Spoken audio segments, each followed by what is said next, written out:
Hello, magandang gabi po. Balik naman tayo po sa makatotohanang broadcast at ihatid namin sa inyo isang mga makatotohanan din na detalye na isang bagay na nakakapagbigay kulay sa ating bayan. So ngayon, antayin natin papasok yung aking guest na si Mr. Jaime Aquino. Pero bago yan, habang inaantay natin siya, ipepresenta ko muna yung usapin na ito. Ang usapin na ito ay patungkol po sa isang pinakamahal na waiting shade sa buong mundo.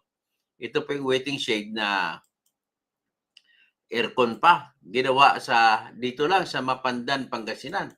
Grabe, believe ka sa Mapandan, Pangasinan, no?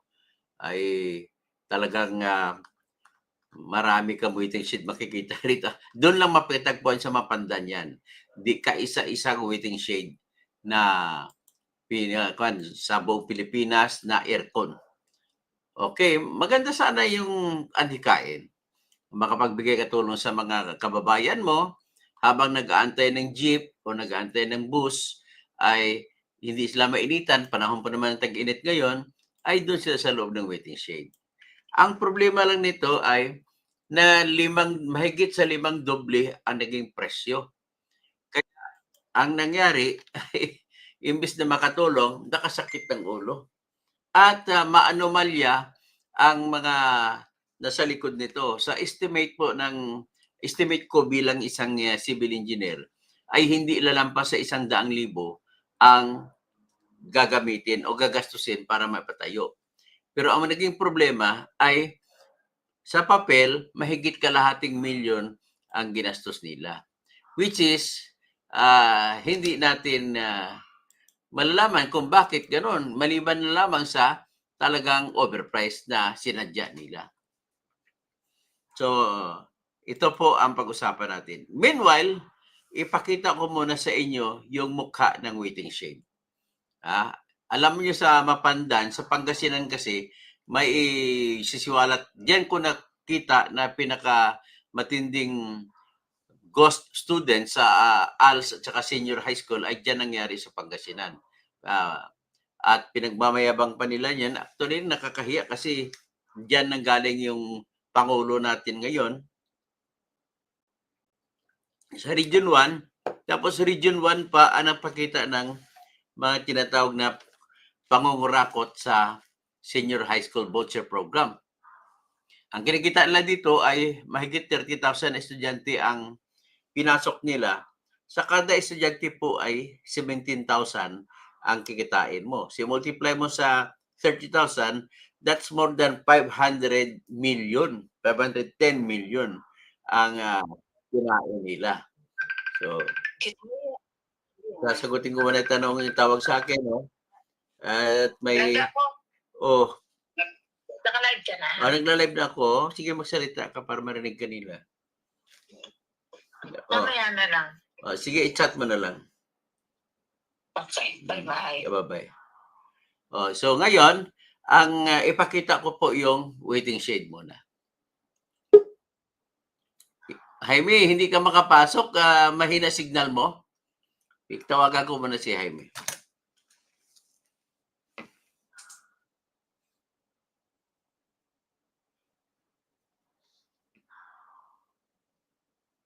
Tawagan ko lang siya. Sandali lang po.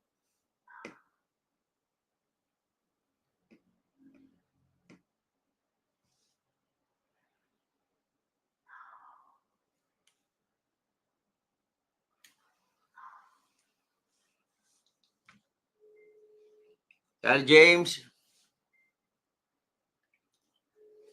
Tatawagan ko lang siya. Tapos habang ipapakita ko muna yung James, gumamit ka na lang ng data sa cellphone ka na gumamit. Mahina yung wifi mo. Mahina kasi yung wifi signal nila doon sa Mapandan. Ito nakakahiya sa ating bansa. Ang hina ng mga signal natin. Ito papakita ko sa inyo, ha. Tingnan nyo yan. Yan sa bayan ng Mapandan yan. Yan po ang waiting shade doon. So, may papakita pa tayong iba. Ito waiting shed, kinagiliwan ng mga tao yun doon. No? Pumupunta nga doon mga tao.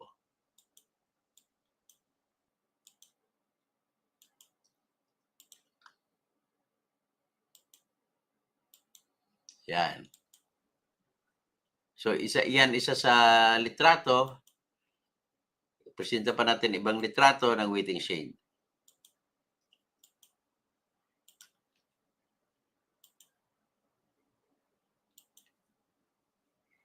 Yan.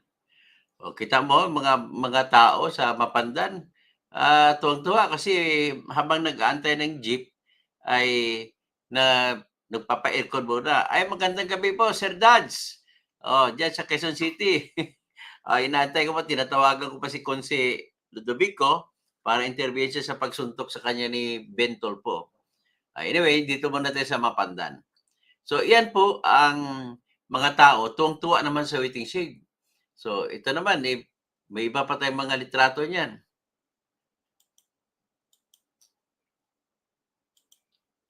Ito.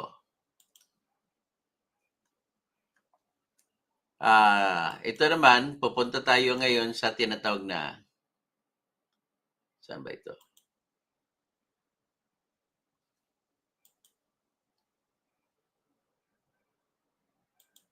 Sandali. Bakit naman?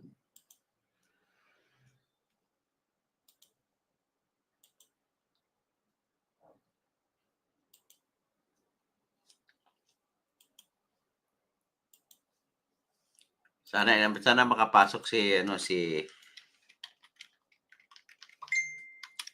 Mr. Jaime Aquino. Ang hina kasi ng signal doon ng internet sa Mapandan.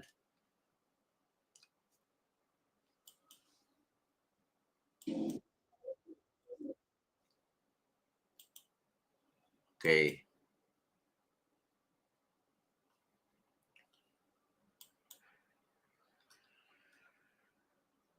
So ito ngayon ang ikabit natin. Pakita ko sa inyo yung ang foreman po nagsukat kanina ng waiting shed. Sinukat niya yung pataas, pagilid, hanggang bubong at gumawa siya ng estimate kung magkano gagastusin. So sa mga estimate ng foreman, yun sa kanyang karanasan, hindi po mga 65,000 hanggang 100,000 lamang ang pwedeng gagastusin. So, yan po ang pagsusukat ng foreman. Yung foreman yung naka-green. So, ito siya. Nagsusukat siya tapos nilista ng kasama niya ang mga distances. Yan. Susukat ng foreman. Yan. Tapos, tiningnan din ang aircon. Ano bang brand ng aircon? Mukhang mumurahing aircon lang naman ito. Mga nasa 20,000. O yan. Tapos 1 horsepower lang ata. O nagsusukat ang foreman sa loob. Ang pagsukat niya ay para malaman kung magkano ginastos. Yan ang tinatawag na aircon na waiting shed sa Mapandan, Pangasinan. Yan. Yan ang sukat yung format. Sa likod yan, likod lang din.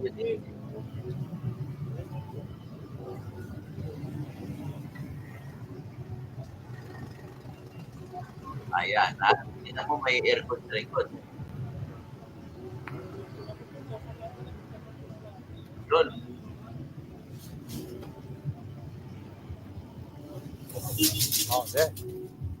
Ayan, James, nakita mo yung video mo?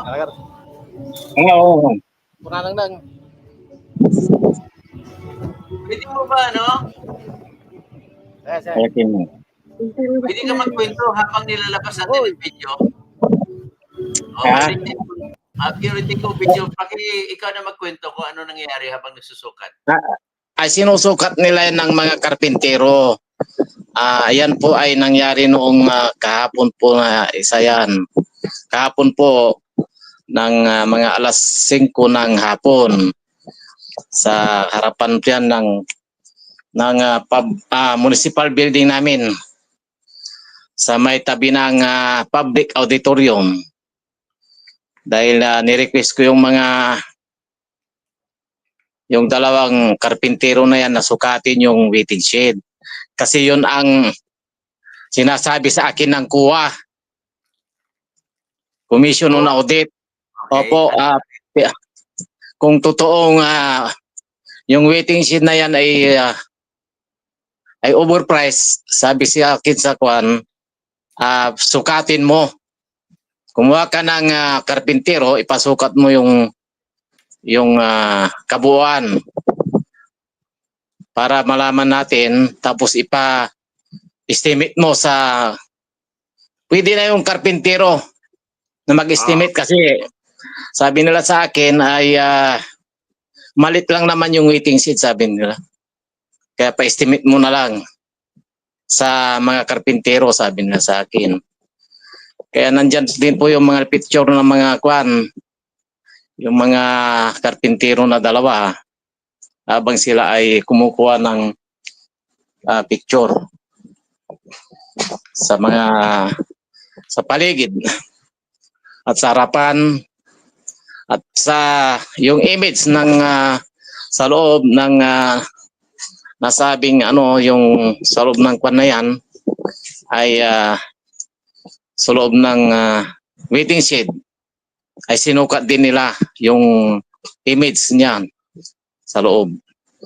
Pati yung door na gawa sa salamin ay sinukat din nila para malaman namin, ma-estimate nila kung magkano lahat ang ginastos sa waiting shed na yan na sinasabi nilang ginastusan ng mahigit 400,000 800 ang para 800. mahigit 400,000 800 ang gastos nila diyan. Okay. Ang binayad sa kontratista. So itong mga mamaya natin pag-usapan kontrata sa mga detalye ikwento mo na ito. Ito sa loob doon ng waiting shed. Opo. Sa waiting shed po yan. Sa Malit loob. lang. Walang 1 meter lang yan. 1 meter yung image. Di, siyempre, tuwang-tuwa din. Oh. May mga sexy pa na dito. Oo, may mga kwan. Diyan sila nag-i-standby yung mga estudyante. Pagkatapos ng klase, nag-i-standby yung mga estudyante diyan sa waiting shed. Oo.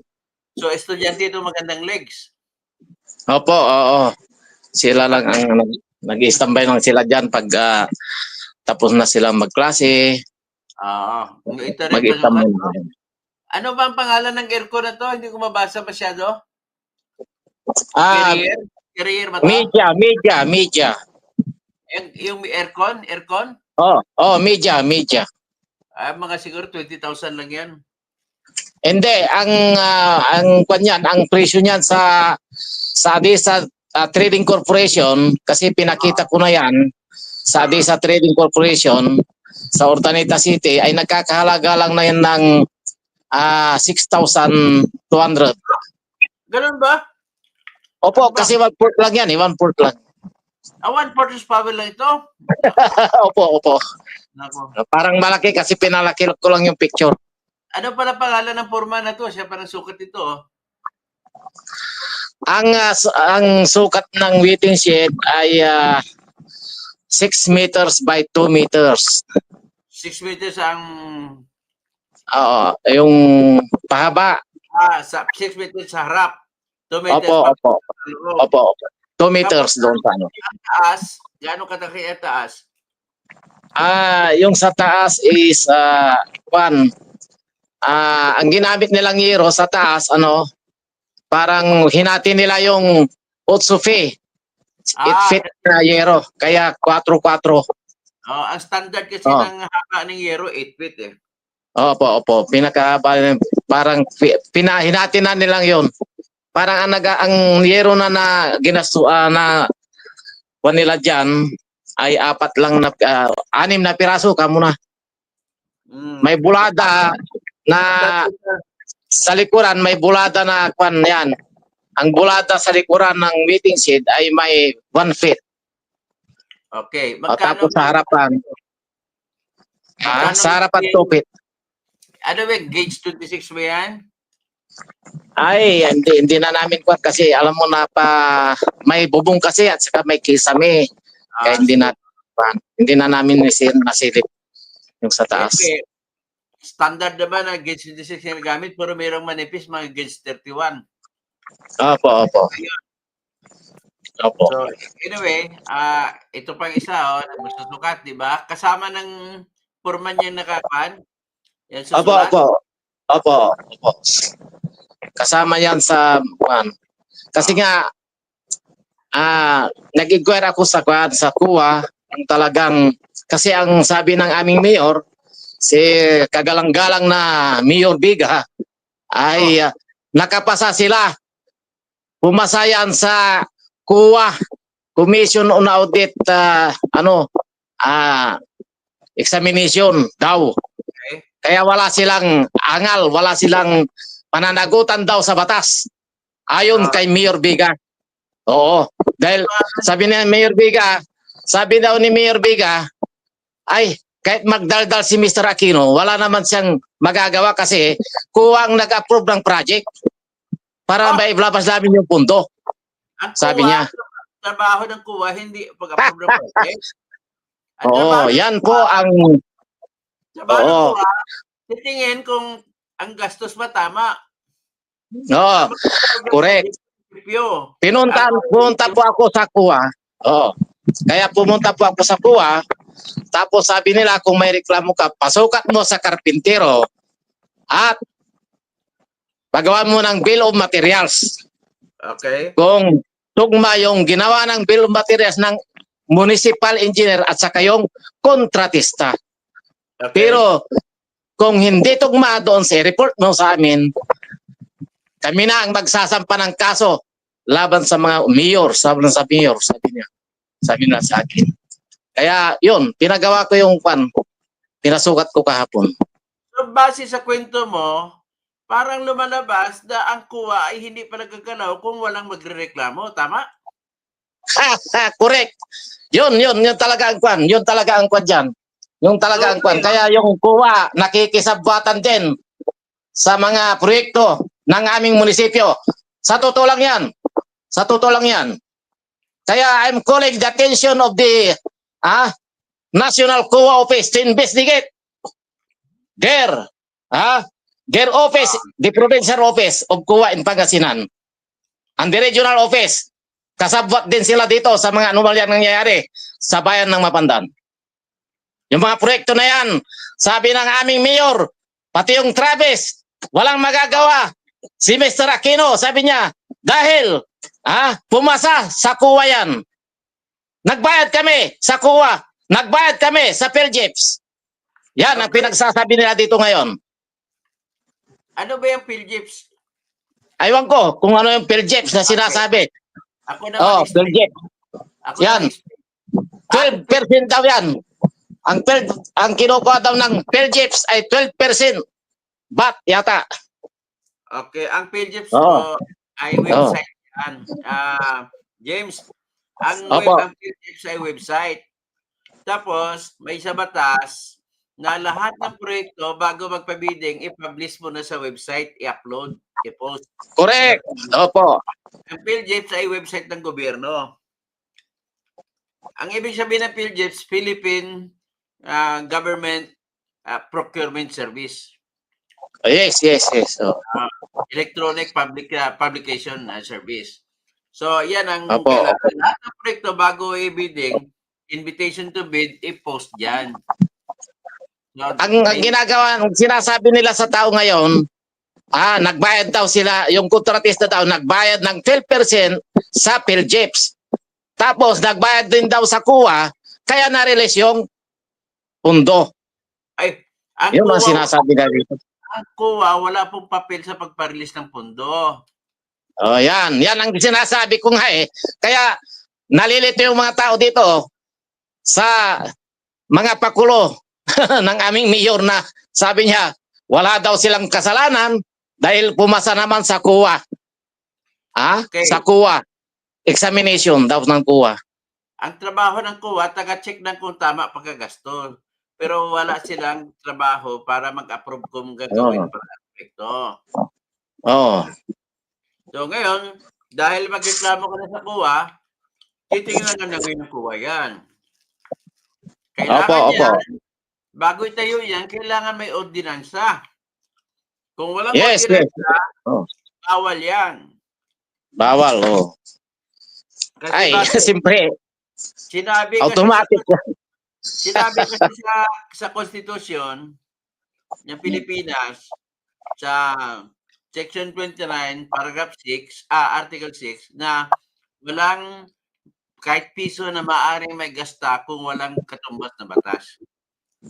Correct. Ngayon, ano ka, sa prinsipyo, ang batas ay tinatag na ordinansa. Okay? So ngayon, ano mo ba kung bakit ang pangalan ng COA ay COA? Opo. Alam mo ba ang dahilan? Ah? Ano bakit ang pangalan ng COA ay COA? Oo. COA ng Hindi. COA kasi. Ah. Ang mga tao dito sa amin, walang pakialam kung ang ginagastos ng aming mayor ay higit pa sa dapat nagastusin doon sa isang proyekto.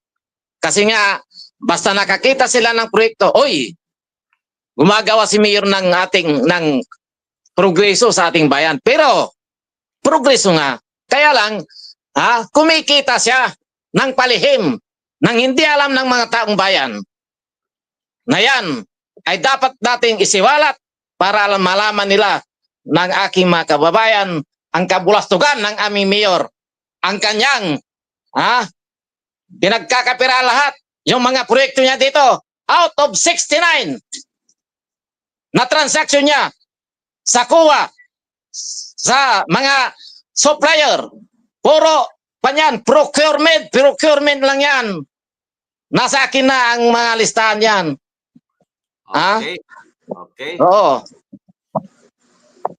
So, Kaya ano ngayon, bang kanyan? Oo. ngayon, gusto ko lang may klaro, magkano ang nalaman mo na nilagay ni-report ni Mayor na presyo sa waiting shed kasama na ang airport. Ang kanyan ang talaga approves ng inapprovean ng sa bidding approve sa bidding 500,000 dapat yung pundo. Okay. Ngayon ang na-approve lang sa nung pagkatapos ng bidding ay naibaba yung presyo mula 500,000 to 400,800 mahigit. Ibig sabihin nagka-bidding. So pwede mo Opo, pakuha nag-bidding po. ang papel ng bidding, tapos ang Nasa akin na po yung bidding. ang certificate na Nasa akin na po yung bidding. ang certificate na Opo. sa PhilGips, invitation to bid, at lahat pa ng papel, pati importanteng ordinansa na nag-aproba ang mga konsehal na magkaroon ng meeting site. Yan ang importante. Paano? Hindi pa ako nakakuha ng ordinansa, kopya ng ordinansa kasi nga yung nire-reject nila yung sulat ko. Sumulat ako sa Sangguniang Bayan requesting them to provide me copies of their resolution or enacted ordinance for the construction of air-conditioned waiting shed in our town. Pero ni-reject ni Secretary Gary Agas yung sulat ko. Ayaw niyang tanggapin. Ipinadala ko sa aking staff na si Jericho. Ayaw nilang tanggapin. Kaya ang ginawa ko, pumunta na naman ako sa post office, doon ko pinadala. Kaya lang hindi tinanggap talaga, ayaw tanggapin. Mayroon ng certification na in-issue sa akin ang post of master ng Mapandan, Pangasinan na talagang refuse to accept my letter. So wala akong magagawa. Kaya pumunta ako ng COA. Nag-inquire ako sa isang investigador na kaibigan ko na hindi ko muna babanggitin ang kanyang pangalan at sabi niya sa akin, kung may reklamo ka, pasukat mo yung waiting shed. dalhin mo sa akin yung bill of materials. Sabi niya, na at para mayroon akong pagbabasihan. Sabi ng, para maimbestigan ko yan, sabi ng kuwa na kaibigan ko. Kaya abangan na lang natin yan. May papakita ko sa'yo na sulat. Ito ba yung sulat? May papakita ko sulat. Ito ba yung sulat mo? Certificate of appearance. Oo. Nakita mo, anong nakalagay dyan? This is to certify that Mr. Jaime Aquino o barangay, ano to? Barangay Acerda. Acerda, Mapandan, appeared in this office on, ano to? 5th of, anong pizza to? 5th day of February? 27th day of February. 27th day of February. For the following purposes. To ano to? Ano nakasulat? Ano Yun nga nakasulat? yung ayaw nilang tanggapin yung sulat ko sa Vice Mayor's office. Okay. Oo. Isa yan sa aking mga sulat. 6 na sulat ko yan. Isa yan sa aking mga sulat. Na 6 dapat ang aking kukunin na na ordinansa o resolusyon.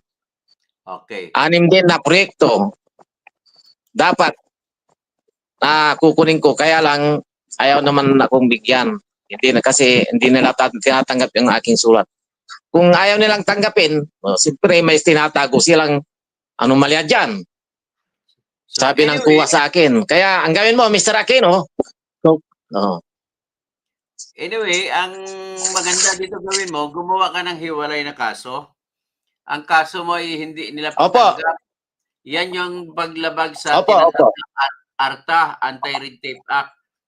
Yan naman. Opo. Tapos, naalala ko, noong nakaraan ay nagsambit tayo tungkol doon sa ilang piraso na ambulansya na binili sa overprice. Yung Opo. D-Max ba yun? Isuso? D-Max? Isuso Travis. Isuso Travis. Opo. Itong 16 units, di ba? Nakita mo ba yung papel na silagay ko? Ito ba yung simulat ka kay Mayor? Opo, Vice Mayor. Vice Mayor sa Katanguyan ba yan? Oo. Ang hiningi mo ay bigyan ka ng certified true copy ng resolution or ordinansa na Opo. ng Sangguniang Bayan ng Mapandan para bumili ng 16 na manual Sasakyan. rescue vehicle. So, tingnan natin ang ano pa bang ibang papel dito. Ayon sa pagkakaalam mo, magkano ang gastos nila? Saan po? Sa tinatag na ipakita ko muna 16 vehicles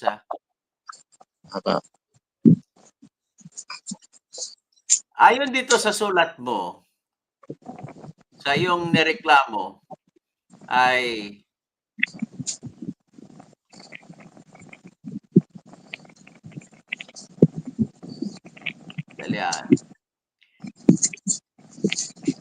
magkano binili yung 16 na sasakyan?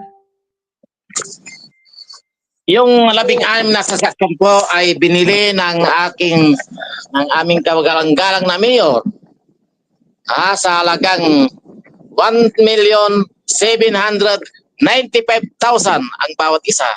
So, multiply mo sa 16. 16 equals 20,720,000 pesos. So, 28 million ang lahat. So, Opo. ngayon, kinuha niya 1,750,000. Opo. Okay. So, ngayon, nakakuha, magkano bang presyo dito dapat? Bawat isa. Kung sa totoong dealer ng Isuzu brand vehicles sa kakukuha ay nagkakahalaga lang ito ng according to the quotation na binigay sa akin ng Isuzu Dagupan, nakakahalaga lang ito ng 1,262,000 pesos. Kaya, oo, dapat, Ito nakita mo sa screen, ano ito? Dagupan ba to? Na ano bang kumpanya to? Dagupan po yan. Dagupan na dealer, Isuzu? Opo, Dagupan dealer ng Isuzu. So magkano nakalagay ito? Hindi ko mabasa. Ang unit price ng isa is 1,263,000. Ibig sabihin, ang halaga ng diferensya halos kalahating milyon? 532,000. O kalahating milyon ang overprice bawat isa? Opo. Yun ang overprice ng bawat isa. Kung sa Dagupan ay Isuzu ka bibili. Oo. Oo. Mas mataas. Mataas po ang kwan. Kasi yung Global 8 Builders and Equipment Supplies na pinagbilihan ng aming mayor ay nakausap ko na yon yung may-ari. Yung sabi niya sa akin, ginamit lang yung prangkisa ko dyan, sabi niya. Pero madam, ikaw ang nakapirma, sabi ko. Oo. Kontrata. Sa agreement, sabi ko. Kung pirma mo, kung hindi mo pirma yon, dapat sampahan mo ng kaso. Ay di, ikaw na Yung abogado na gumawa ng agreement ninyo, sabi ko. Kung hindi ka talaga pumirma doon sa agreement na pinirma ninyong dalawa ni Mayor, sabi ko. Babae, nakausap ko na. Ay di, kasuhan mo na lang siya. Kasama siya sa kaso. She was also included in my complaint. Sige, ito Isuzu, ibang anong dealer naman ito? Kano presyo dito? Sa Kwanjan, Isuzu La Union. Magkano sa Isuzu La Union? Sa La Union is 1,280,000 pesos ang isa. 500,000 din ang diferensya. Opo, kung doon ka bibili ay makakaminos ang gobyerno ng 515,000 per unit. Okay. Which is equivalent to 8,240,000. Yung labing-anim na sasakyan. Magkano kinita ni Mayor sa lahat ng sasakyan ng labing-anim? Kung labing-anim ang kinita niya ay 20,480,000. Hindi, ang kinita niya. Ang kinita niya ay 8,240,000 pag sa Isuzu La Union ka bibili. Ito. So ngayon, nakikita mo ngayon, ang pinaplas ko sa screen, yan ang complaint, yan ang reklamo mo sinampa. Saan mo sinampa to? Sa opisina ng Ombudsman. Sa Ombudsman Office, sa Deputy Ombudsman for Luzon? Opo, sa noong March 5, 2020.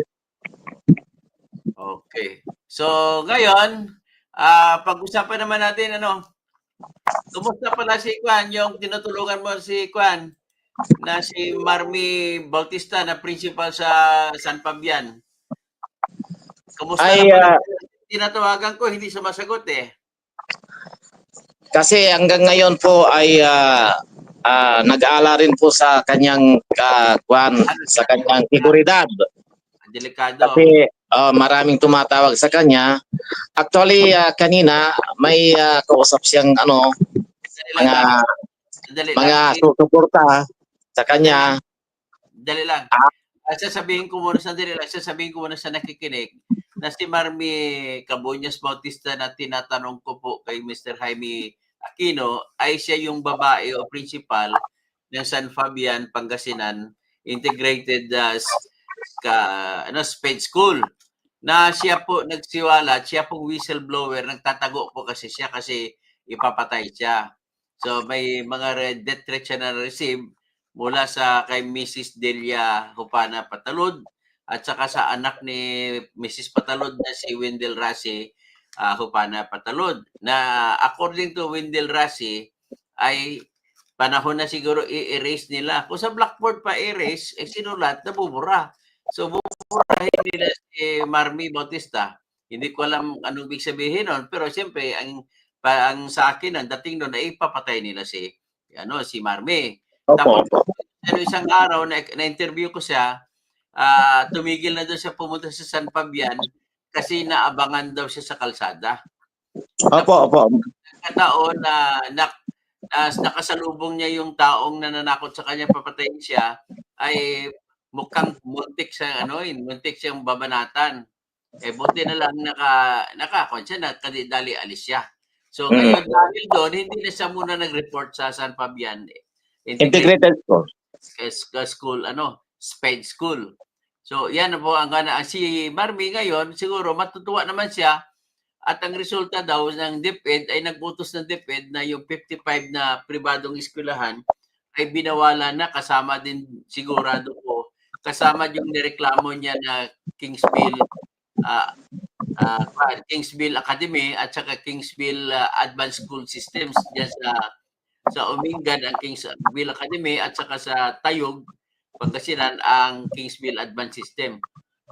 Kasi ibig sabihin determinado na ang DepEd na nakita na nila. So kasunod dito ay mga kaso. So sigurado ako nagtatago siya. So kung makita mo siya, siguro mga bukas alamin natin kung paano tayo maka-live.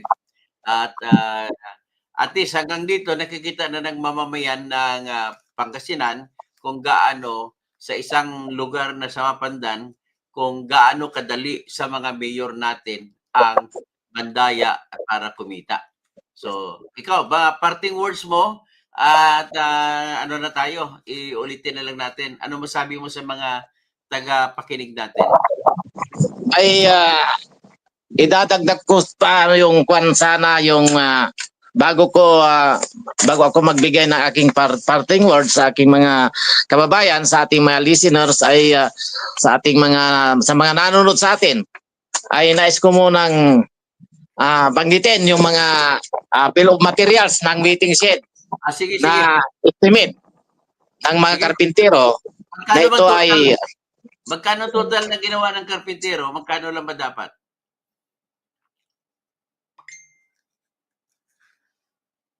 Wala siya.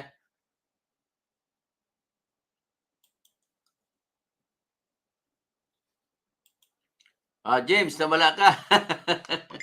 Pero binanggit niya na sa akin kanina, mga 65,000 lang daw. Nawala siya sa signal. So, ngayon, yan lang naman ang parting words niya. Sasabihin niya, tapos ibangga mo yan sa kontrata na inaprubahan nila ng mayor ay 480,000 sa bidding price. Tapos ang agency yung agency budget cost ay nilagay 500,000 plus. So napakaliit na parang sari-sari store. Tapos halaga ng kalahating milyon mahigit. So yun lamang po, at magandang gabi po sa lahat. Okay? Serbisyo lang po ito sa bayan. At kung anong mga problema, ipaabot nyo lang sa akin at isumbong nyo kay Toto. Okay? So Jupiter Pluto, marhay ng banggi. Art Minitor, marhay ng banggi din. Si Maymay, dapat talaga ito na engineer. Toto, ganyan tayo lahat, aware pong alam ng mga politiko na alam ng mga constituency nila saan mapunta ang tax na binabayad natin. Tama po kayo. Jimmy Aripita, magandang gabi po. Merjan Distresa, kahit sa ang sulok ng Pinas, attorney, corruption, sana all politicos baha ng pera, samantala taong bayan lubog na sa paghirap. Antonio Vincesiso, mabuhay. Zachary Fernando, Bobby, magandang gabi. Rahulio Tapado, watching from Los Angeles, California, USA. Dado Villa, sir, magandang gabi po. Ramos Rico, magandang gabi. Okay, hanggang dyan lang muna tayo ngayon. At isang magandang gabi, Mayor Viga ng Mapandan, Pangasinan.